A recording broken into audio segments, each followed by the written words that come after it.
성경 일독을 위해서 오늘 우리 함께 읽어나갈 하나님 말씀은 고린도전서 3장과 4장의 말씀입니다. 바울은 안타까운 마음으로 고린도 교회를 향해서 계속해서 믿음의 조언을 하고 있습니다. 우리 3장 1절과 2절의 말씀입니다. 형제자매 여러분, 나는 여러분에게 영에 속한 사람에게 하듯이 말할 수 없고 육에 속한 사람, 곧 그리스도 안에서 어린아이 같은 사람에게 말하듯이 하였습니다. 나는 여러분에게 젖을 먹였을 뿐 단단한 음식을 먹이지 않았습니다. 그때에는 여러분이 단단한 음식을 감당할 수 없었습니다. 사실 지금도 여러분은 그것을 감당할 수 없습니다. 아멘.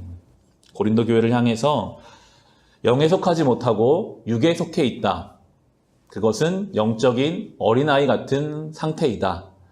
단단한 음식을 먹을 준비가 되어 있지 못하다라고 이야기합니다. 이것은 우리에게 주는 영적인 교훈이 있습니다. 믿음에도 성숙의 정도가 있고 어린아이 같은 정도에서 우리는 이제 점차 주님 앞에 어른과 같은 믿음으로 분별할 수 있고 육적인 것에만 속해 있다가 영적인 곳에 속해야 될 존재로 우리를 부르고 계시다는 것을 우리가 알아야 합니다. 3절, 4절에 보면 좀 더 구체적으로 육에 속한 것이 무엇인지를 말씀해 주십니다.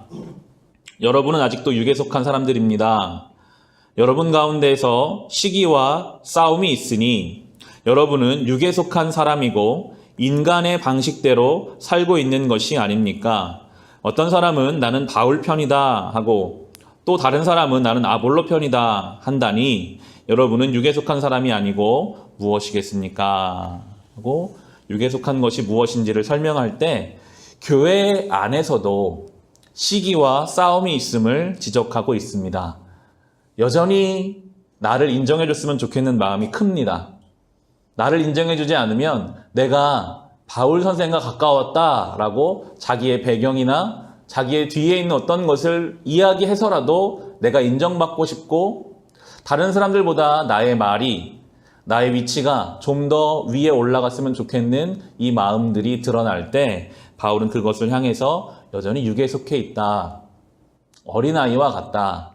그것은 사실 크게 중요한 것이 아님을 우리에게 말해줍니다. 그러면서 바울은 이렇게 이야기하거든요. 6절과 7절에 보시면요. 나는 심고 아볼로는 물을 주었습니다. 그러나 하나님께서 자라게 하셨습니다. 그러므로 심는 사람이나 물을 주는 사람은 아무것도 아니요 자라게 하시는 분은 하나님이십니다. 아멘. 바울은 심고 아볼로는 물을 주었다. 하나님은 자라게 하신다. 라고 이야기합니다. 저희 부모님이 쉬는 날마다 텃밭을 좀 가꾸시거든요.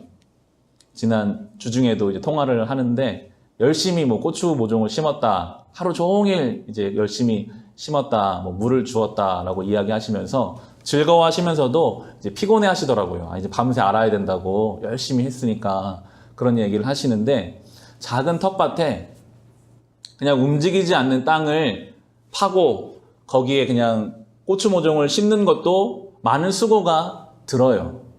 그런데 지금 여기서 바울이 말하고 있는 심는다는 것은 완전히 영적으로 맨 땅에 바울이 가서 그들의 사람들의 마음을 뒤집어서 거기에 복음을 심는 일은 우리가 살펴보는 것처럼 목숨을 건 바울의 전도 여행이었고 아볼로가 그 초신자들에게 물을 주어 자라게 하는 일도 굉장한 시간과 노력이 들어가 있는 사실 이 바울과 아볼로는 자기의 공로를 충분히 교회에 이야기할 수 있는 위치였습니다. 내가 목숨을 걸고 복음을 심지 않았냐? 아볼로는 목숨을 걸고 물을 주지 않았느냐? 자기의 공로를 드러내도 되고 이 사람들이 말하는 나는 바울파다 아볼로파다 이것과는 비교할 수 없는 공로를 이야기해도 됨에도 바울은 어느 순간 깨달았거든요.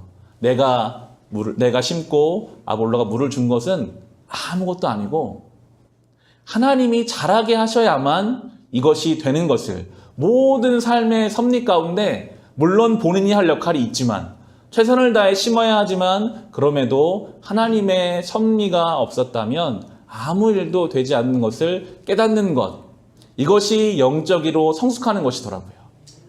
우리가 아무리 열심으로 살아도 나의 삶에 하나님의 섭리가 없고서는 아무것도 되지 않는 것을 깨달았을 때 우리는 자연스럽게 겸손하게 되고 하나님을 의지하게 되고 나의 공로를 드러내고 내가 살아나는 것이 아니라 나는 날마다 겸손해지고 하나님의 은혜를 구할 수밖에 없는 것입니다.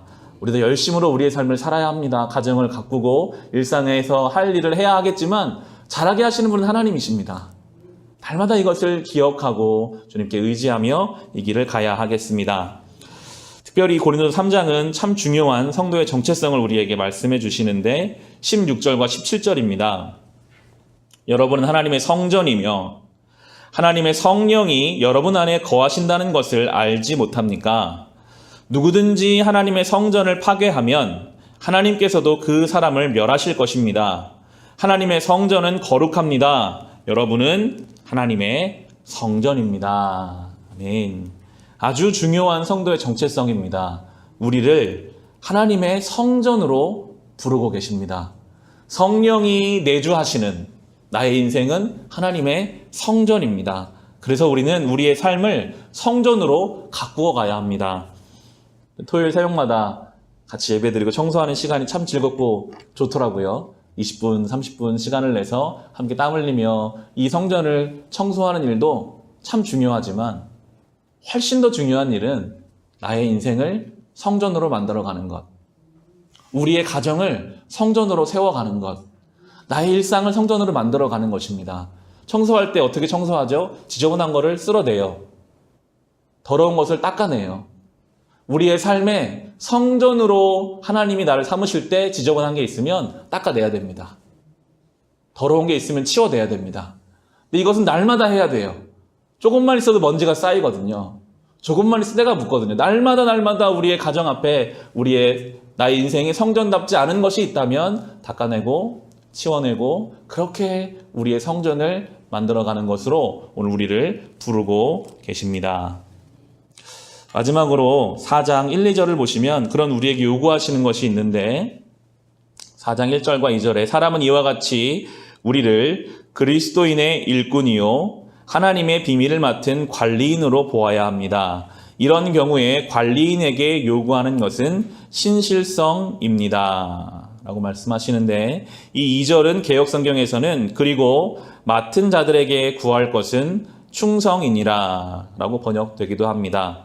이 신실성 혹은 충성, 믿을 만한 것이라고 번역되는데 하나님은 우리에게 잘하라고 하진 않으시더라고요. 큰 성과를 내라고 말하지도 않으십니다. 우리에게 요구하시는 것은 충성됨, 신실함, 한결같음을 우리에게 요구하시는 것이 저에게는 참 많은 위로가 됐습니다.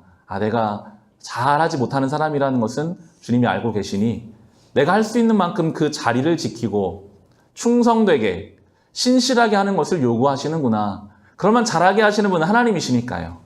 우리가 할 수 있는 만큼 충성되게 우리의 삶의 자리를 지켜나갈 때 하나님이 우리를 잘하게 하실 것입니다. 오늘도 충성된 주의 일꾼으로 살아갑시다. 우리의 가정을 성전으로 세워갑시다. 우리가 할 수 있는 일을 하고 잘하게 하시는 주님의 섭리를 경험할 수 있으시기를 주님의 이름으로 축원합니다.